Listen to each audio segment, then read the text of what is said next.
कभी सोचा है, जो पानी हम पीते हैं या जो खाना हम खाते हैं, वो सब आता कहाँ से है? हमारी पूरी जिंदगी, हमारी तरक्की, सब कुछ उन चीजों पर ही तो टिकी है जो हमें इस ग्रह से मिलती है। तो चलिए आज इन्हीं की कहानी को जरा समझते हैं कि ये संसाधन आखिर हैं क्या और हमारे भविष्य के लिए इनके क्या मायने हैं। लेकिन एक पल के लिए रुक कर सोचिए, क्या ये सब कुछ जो हमें मिला है बस कुदरत का एक मुफ्त तोहफा है? इस एक सवाल का जवाब हमारे आसपास की दुनिया को देखने का नजरिया ही बदल सकता है। तो उस सवाल का जवाब देने के लिए हमें सबसे पहले ये समझना होगा कि संसाधन या रिसोर्स का असली मतलब क्या होता है, और ये उतना सीधा साधा नहीं है जितना लगता है। देखिए, कोई भी चीज जो हमारी जरूरत पूरी करे वो एक संसाधन है, पर इसके 3 शर्तें हैं। सोचिए जमीन के नीचे दबे हुए तेल के बारे में। वो लाखों सालों से वहीं था, लेकिन वो हमारे लिए एक संसाधन तब बना जब हमारे पास उसे निकालने की टेक्नोलॉजी आई, उसे बेचना आर्थिक रूप से फायदेमंद हुआ और समाज ने उसे स्वीकार कर लिया। और यही सबसे जरूरी बात है, संसाधन प्रकृति में बस यूं ही पड़े नहीं होते, उन्हें हम इंसान बनाते हैं। हम अपनी टेक्नोलॉजी और अपने सिस्टम्स जैसे कि सरकारें और बाजार का इस्तेमाल करके प्रकृति की चीजों को कीमती संसाधनों में बदलते हैं। तो ये मानना कि संसाधन प्रकृति के मुफ्त तोहफे हैं एक बहुत बड़ी गलती होगी, क्योंकि अगर हम ही इन्हें संसाधन बनाते हैं तो इन्हें सही तरीके से इस्तेमाल करने और इन्हें बचाने की जिम्मेदारी भी तो हमारी ही हुई, है ना? और ये संसाधन कई तरह के होते हैं। कुछ प्राकृतिक हैं, कुछ इंसानों ने बनाए हैं। प्राकृतिक में भी कुछ रिन्यूएबल हैं, मतलब जो वापस बन सकते हैं, और कुछ नॉन रिन्यूएबल, जो एक बार खत्म हो गए तो समझो गए। लेकिन तब क्या होता है जब हम इन्हें ऐसा मानकर इस्तेमाल करते हैं जैसे ये कभी खत्म ही नहीं होंगे?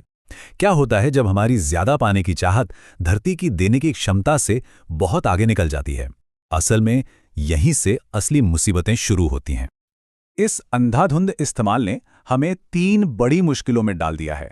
पहली, कुछ लोगों के लालच को पूरा करने के लिए हमने धरती के संसाधनों को खत्म किया है।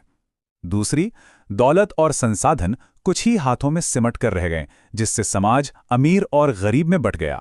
और तीसरी, हमने ग्लोबल वार्मिंग, जहरीले प्रदूषण और बंजर होती जमीन जैसे ऐसे संकट खड़े कर दिए हैं जो पूरे ग्रह के लिए ही खतरा हैं। महात्मा गांधी ने इस बात को बहुत पहले ही समझ लिया था। उन्होंने बिल्कुल सही कहा था, दुनिया में हर किसी की जरूरत के लिए बहुत कुछ है, लेकिन किसी के लालच के लिए नहीं। ये हमें याद दिलाता है कि ये सिर्फ एक आर्थिक नहीं बल्कि एक नैतिक मुद्दा भी है।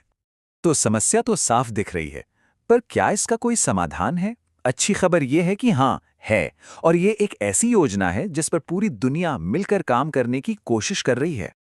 इस समाधान की नींव में एक ही विचार है, सतत विकास या सस्टेनेबल डेवलपमेंट। इसको ऐसे समझिए, मान लीजिए आप एक किसान हैं। सतत विकास का मतलब है कि आप अपनी जमीन पर इस तरह खेती करें कि इस साल आपको अच्छी फसल मिले, लेकिन जमीन की सेहत भी बनी रहे, ताकि आपके बच्चे और उनके बच्चे भी उसी जमीन पर खेती कर सकें। और ये सोच कोई रातों रात नहीं आई, ये दशकों की मेहनत और जागरूकता का नतीजा है। 60 के दशक में क्लब ऑफ रोम की शुरुआती चेतावनियों से लेकर 1992 में रियो में हुए ऐतिहासिक समिट तक दुनिया धीरे धीरे इस सच को समझने लगी थी।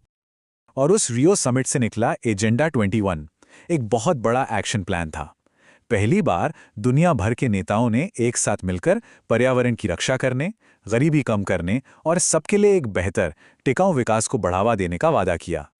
सतत विकास सुनने में एक बड़ा आइडिया लगता है ना? तो चलिए इसे जमीनी हकीकत में समझने के लिए एक ऐसे संसाधन को देखते हैं जिसे हम सब साझा करते हैं और जिस पर हम सब निर्भर हैं, हमारी जमीन।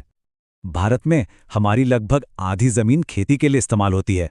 ये बहुत बड़ा आंकड़ा है और ये दिखाता है कि हमारी जमीन पर कितना जबरदस्त दबाव है। अब इस आंकड़े पर गौर कीजिए, 33%। राष्ट्रीय वन नीति के हिसाब से देश के इतने हिस्से पर जंगल होने चाहिए। क्यों? क्योंकि जंगल हमारे ग्रह के फेफड़े हैं। वे कार्बन डाइऑक्साइड सोखते हैं, ऑक्सीजन बनाते हैं, मौसम को कंट्रोल करते हैं। इन्हें खोना अपनी सांस लेने की क्षमता खोने जैसा है।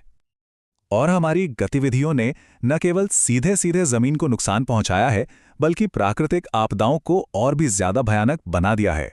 मिसाल के लिए, जब जंगल कटते हैं तो मिट्टी को पकड़कर रखने वाली जड़ें खत्म हो जाती हैं और फिर जरा सी बारिश या हवा से मिट्टी बह जाती है। और ये समस्या पूरे देश में है। कहीं खनन की वजह से तो कहीं जरूरत से ज्यादा चराई और सिंचाई की वजह से। लेकिन ये सिर्फ एक पर्यावरण की समस्या नहीं है।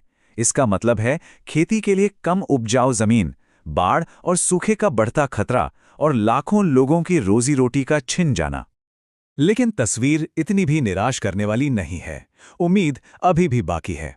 ऐसे कई तरीके हैं जिनसे हम अपनी मिट्टी को बचा सकते हैं और उसे फिर से जिंदा कर सकते हैं। चलिए कुछ समाधानों पर नजर डालते हैं। सबसे पहले तो ये याद रखना जरूरी है कि मिट्टी सिर्फ धूल नहीं है। ये एक जीता जागता सिस्टम है जो अरबों खरबों छोटे छोटे जीवों से भरा है, जो धरती पर जीवन के लिए जरूरी हैं। जब हम मिट्टी को नुकसान पहुंचाते हैं तो हम अपने पैरों के नीचे की एक पूरी दुनिया को तबाह कर रहे होते हैं। मिट्टी की कई परतें होती हैं, लेकिन हमारी पूरी खेती, हमारी पूरी सभ्यता ऊपर की इस पतली सी परत पर टिकी हुई है।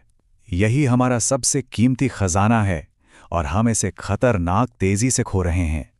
तो हम कर क्या सकते हैं? हम पेड़ लगा सकते हैं, चराई को बेहतर तरीके से मैनेज कर सकते हैं, फैक्ट्रियों से निकलने वाले जहरीले कचरे को कंट्रोल कर सकते हैं। ये सिर्फ किताबी बातें नहीं हैं, ये ऐसे ठोस कदम हैं जो असल में एक बहुत बड़ा बदलाव ला सकते हैं। ये जमीन हमें हमारे पूर्वजों से विरासत में मिली है। सवाल ये है, हम अपनी आने वाली पीढ़ियों के लिए, अपने बच्चों के लिए क्या छोड़कर जाएंगे? इसका जवाब हम सबके हाथों में है।